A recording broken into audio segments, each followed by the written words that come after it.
putain. Waouh. Bon, c'est parti, hein. Alors, bonjour à tous. Je sais pas comment commencer. Arrêtez-moi.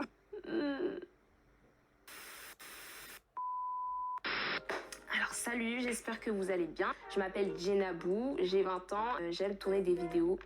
Raison pour laquelle est-ce que je viens tout juste de lancer ma chaîne YouTube. Beaucoup ont vu également que j'avais déjà tourné une première vidéo YouTube, donc une vidéo cheveux. Quand j'avais tourné cette vidéo, j'avais grave kiffé. Genre faire le montage, tourner même en fait. Le simple fait de devoir tourner, ça m'a vraiment grave plu. Même si j'ai quand même eu des difficultés à faire le montage, j'ai dû monter 2 fois parce que j'ai eu un petit problème technique. Malheureusement, j'ai pas pu avoir le temps durant le reste des vacances et aussi à la rentrée parce que j'étais extrêmement occupée et franchement je ne me voyais pas faire des montages vidéo et à côté de cela faire mes études, vous voyez.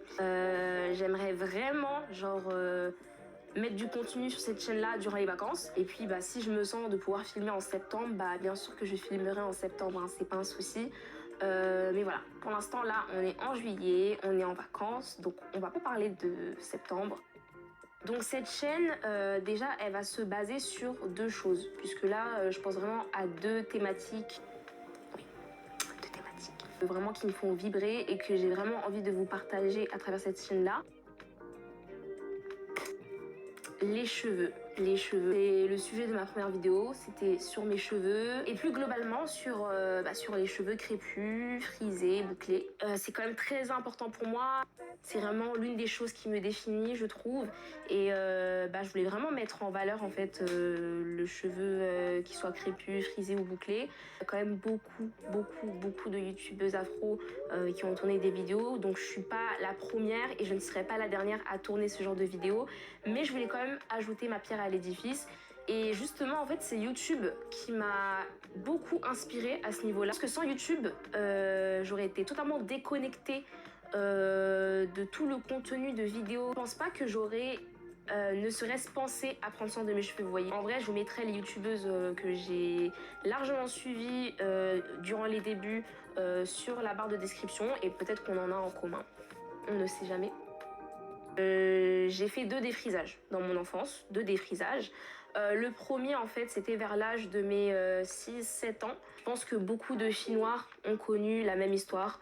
Des parents qui voulaient que les cheveux de leur fille soient plus faciles à coiffer et donc on va les défriser. Ensuite, la seconde fois où je me suis défrisé les cheveux, c'était vers l'âge de mes 9-10 ans. En tout cas, je m'apprêtais à rentrer au collège et ça, c'est moi-même qui l'ai fait. Ma grande sœur et ma mère, genre, me déconseillaient de me redéfriser les cheveux. Et moi, je voulais pas les écouter. Genre, moi, je voulais vraiment me défriser les cheveux parce que je voulais vraiment avoir les cheveux lisses. Voilà, je voulais avoir les cheveux lisses, je voulais être comme les autres filles. J'aimais pas du tout mes cheveux, j'en avais marre de porter des tresses aussi parce qu'il faut savoir que ma mère et mes sœurs, quand elles me coiffaient, c'était souvent on me faisait des tresses et après je les gardais pendant 1 mois, donc pendant 1 mois j'étais tranquille.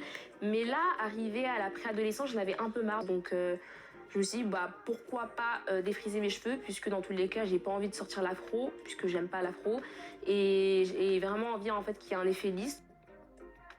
Début collège, j'ai les cheveux défrisés. Et puis, en fait, c'est à ce moment-là où je commence à avoir une prise de conscience au niveau de mes cheveux parce que déjà, même esthétiquement parlant, c'était plus trop beau à mes yeux.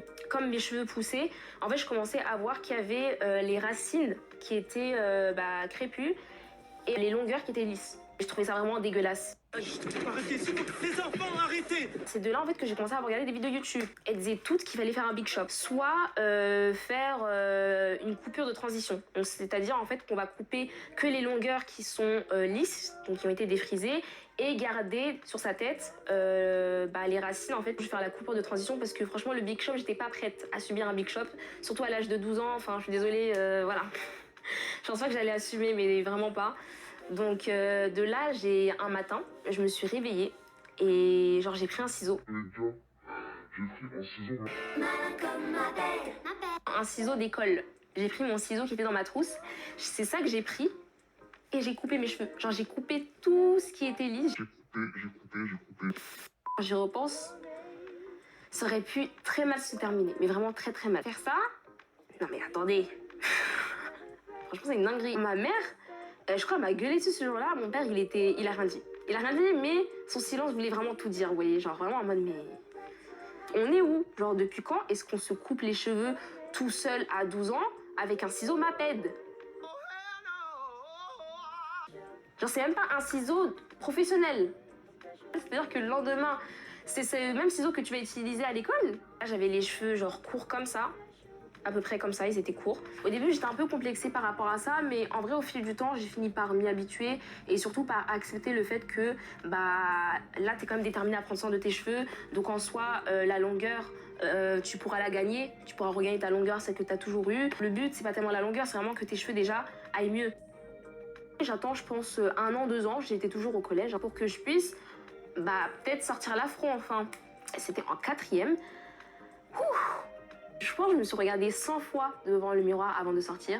Mais c'était une très belle journée. Je n'ai pas eu ce réflexe-là, ou en tout cas cette envie-là de les attacher. La plupart du temps, je restais avec mes cheveux tressés.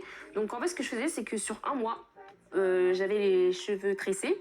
Et une fois que le mois était terminé, là, je lâchais mes cheveux, mais je les lâchais pendant 1 semaine. C'est vraiment un rythme que j'avais adopté et qui me convenait en fait. J'étais connue comme la fille qui portait l'afro. Genre, on me reconnaissait parce que je portais un afro. Vous voyez, genre, c'est... Pour vous dire à quel point est-ce que c'était encore rare à l'époque, c'est vraiment devenu beaucoup plus récurrent que je me lâche les cheveux. Aussi que je prenne beaucoup plus soin de mes cheveux. Parce que, faut savoir qu'au lycée, j'ai commencé à avoir mon argent de poche. Donc forcément, qui dit argent de poche dit économie, et qui dit économie dit possibilité de pouvoir acheter de nouveaux produits. Ce que je n'avais pas au collège. Au collège, je n'avais pas d'argent. Mes parents faisaient les courses et je me servais de leurs courses pour faire mes soins. Ma mère, elle en avait marre de moi. Donc voilà. Alors qu'au lycée, j'ai commencé à avoir mon argent de poche chaque mois. Donc ça veut dire que je pouvais commencer à passer à Aromazone, à passer à Colorful Black. Vous voyez, genre dans ces boutiques-là. Prendre du chez Moisture, du Cantu. Vous voyez, des trucs comme ça en fait. Que je n'avais pas l'habitude de prendre au collège et que maintenant que je pouvais faire au lycée. Après les cours, quand je terminais à 15h le lundi, j'allais à Paris pour des soins. Et après, je revenais. Et pour moi, c'était le parcours du combattant. Parce que pour moi, c'était hyper loin Paris. Genre, je prenais un transport RERC, hyper long. Ça me ramenait jusqu'à Paris. Après, je prenais un métro. Enfin bref, j'étais tellement déterminée à prendre soin de mes cheveux qu'en fait, pour moi, ça posait même pas problème. Et c'est vraiment au lycée où j'ai commencé à voir ce phénomène sur les réseaux sociaux, sur Instagram. On voyait genre des femmes noires et métisses porter leur afro. Du coup, je pense que ça a inspiré beaucoup de jeunes filles comme nous. Et ouais, je trouvais ça vraiment cool. À la fac, j'étais... Franchement, des fois, je lâchais mon afro, ça me posait pas de soucis. J'avais pas tout ce truc du que va-t-on penser? Est-ce que les gens, ils vont se dire que c'est décoiffé? Est-ce que les gens vont dire que c'est beau? Est-ce que les gens vont dire que c'est sale? Est-ce que les gens vont dire ci? Est-ce que les gens vont dire ça? C'est devenu beaucoup moins une préoccupation pour moi, le cheveu. J'ai commencé aussi à côté à délaisser mes cheveux. Ma première année à la fac, ça a été une année hyper rude pour mes cheveux. Genre, mes cheveux, ils en ont pris. Mais ils en ont pris un coup, mais hyper violent. La densité, j'avais beaucoup moins de cheveux, j'ai commencé à avoir des trous. C'est les aléas de la vie, comme on dit. Ce que j'aimerais souligner, ça nous arrive des fois de ne plus trop vouloir. Moi, ça m'est arrivé plusieurs fois où je voulais pas prendre soin de mes cheveux, surtout à la fac. J'avais soit la flemme, soit j'avais pas envie, soit je voulais la facilité. Donc, je prenais des coiffures simples à faire, que je gardais longtemps. Mais il faut se dire que c'est OK. Vous voyez, genre c'est OK, c'est un passage. Je pense que c'est comme les personnes qui tournent des vidéos. Il y a des moments où tu as énormément envie de tourner de vidéos, mais il y a aussi des moments où tu n'as plus trop envie, peut-être que tu te sens pas bien, peut-être que tu as la flemme, peut-être que tu as trouvé une autre occupation. Là, en ce moment, mon objectif, c'est vraiment de gagner en densité, rendre mes cheveux beaucoup plus forts, beaucoup plus brillants, beaucoup plus souples également, de pouvoir maintenir au maximum l'hydratation. Et puis voilà, c'est vraiment ça que je voulais vous partager. Pour ma chaîne YouTube, j'ai un deuxième projet que je vais vous expliquer également. Et ça n'a rien à voir avec les cheveux, vraiment, ça n'a aucun rapport. Et je pense que beaucoup de personnes seraient étonnées parce que dans la vraie vie, j'ai pas trop l'air d'être une personne comme ça. Apparemment en tout cas. Mais voilà. Mon second intérêt, ça concerne la cuisine. Voilà, genre entre moi et la nourriture, c'est vraiment une très longue histoire. Et une histoire d'amour, une histoire de conflictualité. Franchement, on a eu toutes les relations. Dans ma famille, par exemple, genre, je suis vraiment connue comme étant la gourmet parce que j'aime trop commenter tout ce qu'on mange. J'ai toujours été quelqu'un bonne mangeuse, qui goûte à tout, qui mange de tout. Je pense que je n'ai aucun aliment que je déteste réellement. J'adore inventer des recettes. J'invente des recettes et des fois, soit ça dégoûte les gens, soit au contraire, bah, on va dire que c'est quand même ingénieux de ma part. Même s'il y a des aliments que j'aime beaucoup moins, en fait, il suffit que j'épice à ma façon pour que je puisse l'apprécier. Mais sinon, je n'ai aucun aliment que j'exclurais totalement de mon alimentation. Je n'ai jamais été une enfant compliquée à ce niveau-là. Je suis vraiment l'enfant que tous les parents auraient aimé avoir à table. Voilà. Tous les jours, j'ai envie de manger des choses différentes, même si là, je suis quand même dans une période où je me casse pas trop la tête en cuisine. Mais même quand je me casse pas la tête, j'arrive à inventer des choses. C'est vraiment une dinguerie. C'est vraiment une dinguerie. Mes sœurs, des fois, elles me regardent, mais vraiment en mode... Tu mélanges des trucs, c'est bizarre. Alors pourquoi est-ce que tu fais ça? C'est pas bon, c'est pas bon. Ça va vraiment devenir mon leitmotiv, c'est que les gens apprécient mes revisites. Voilà. Pour moi, la cuisine, c'est comme un laboratoire. Je fais des expériences, je teste plein de choses, je teste plein de textures différentes pour manger l'aliment, je teste plein de saveurs, d'épices. Je suis un savon fou. Je fais vraiment des trucs de malade. Dans ma famille, je suis vraiment incomprise. On ne me comprend pas, on me regarde comme une créature qui fait des choses cheloues. Mais qu'est-ce que je kiffe ça? Vraiment, c'est plus fort que moi. Et encore plus depuis que j'ai mon appartement, ça m'arrive quand je mange un aliment, enfin un repas que j'ai fait, de me filmer. Genre comme là, je me filme devant vous. Non mais là, je suis en train de me saucer, mais je vous jure, c'est ça. Je vais vous décrire la saveur, je vais vous décrire ce que je ressens. Ressentir quelque chose de très profond, voire de très poétique, à décrire les saveurs avec une précision et une finesse. Je suis vraiment dans un délire.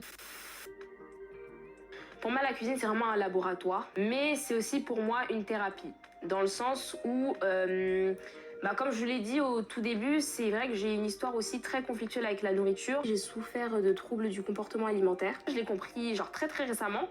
Pour moi, en fait, l'envie de cuisiner, c'est comme une façon de prendre une revanche, de me dire que, en fait, genre manger, après tout, genre c'est essentiel pour l'humain, pour tous les êtres vivants.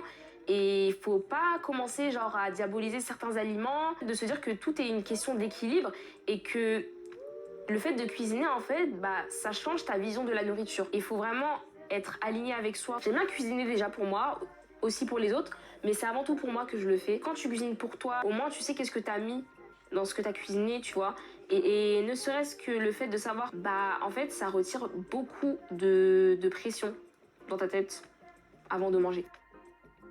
Un espace géographique qui m'intéresse énormément et c'est l'Afrique de l'Ouest, tout simplement parce que je suis ouest-africaine, je suis guinéenne et que chez moi on a beaucoup de produits qui viennent de là-bas, qui viennent également du Mali, de la Côte d'Ivoire, du Sénégal, du Ghana, de tous ces pays-là de l'Ouest africain.